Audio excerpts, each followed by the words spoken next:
ကဲအားလုံးပဲမင်္ဂလာနေ့နဲ့ခင်းလေးပါကျွန်တော်နေလင်းကားရောက်စင်စားမှာကြိုဆိုပါတယ်ကျွန်တော် Honda Starlet ဒီဇယ်လေးနဲ့အယောင်မိတ်ဆက်ပေးကြပါတယ်ကျွန်တော်ရှိမှလက်ရှိမြင်နေရကောင်လေးကတော့အခရာလေးက2G ပကိုးလိုင်စင်လေးဖြစ်မယ်ကားလေးက TCI Auto တောက်လျှောက်နဲ့လေးဖြစ်ပါမယ်နော် Air Con အေးမယ်ကားလေးကောင်းမယ်အတွင်းစီလင်အော်ကျန်းကင်းလေးနဲ့ဖြစ်ပါလေကားလေးကောင်းလို့လာရောက်ပြသခြင်းဖြစ်ပါလေကဲဒီကောင်လေးကိုကျွန်တော်ရောင်းချပေးသွားမယ်ဈေးလေးကတော့380နဲ့မှ5သိန်းလေးကိုညှိနိုင်လေးနဲ့ရောင်းချပေးသွားမှာပါဒီကောင်လေးကိုလိုအပ်လို့ဆက်သွယ်မင်းမြတ်နိုင်ပါကကျွန်တော်ရဲ့ TikTok profile အောက်မှာကျွန်တော်ရဲ့ဖုန်းနံပါတ်လေးရှိတယ်ဒါရောက်မင်းမြတ်ဆက်သွယ်နိုင်ပါတယ်နော်ကျွန်တော်အတွင်းကလေးတစ်ချက်ရိုက်ပြပေးပါမယ်လိုင်စင်တက်တန်းကဒီကောင်အစ်စ်နီးပါးရှိမယ်နော်အတွင်း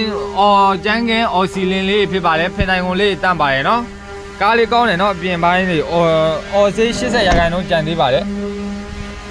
ကဲစတားလက်လည်းမှာကားကောင်းကားတန့်ကန်ကျင်တယ်ဆိုတော့ညီကိုမနှောက်ရတဲ့အဆင်ပြေလို့ကျွန်တော်လာရောက်ပြသခြင်းလေးဖြစ်ပါရဲ့နော်ဒီကောင်လေးကိုကျွန်တော်ရောင်းချပေးသွားမယ်ဈေးလေးကတော့380နဲ့မှ5သိန်းလေးကိုညှိနိုင်လေးနဲ့ရောင်းချပေးသွားမှာပါ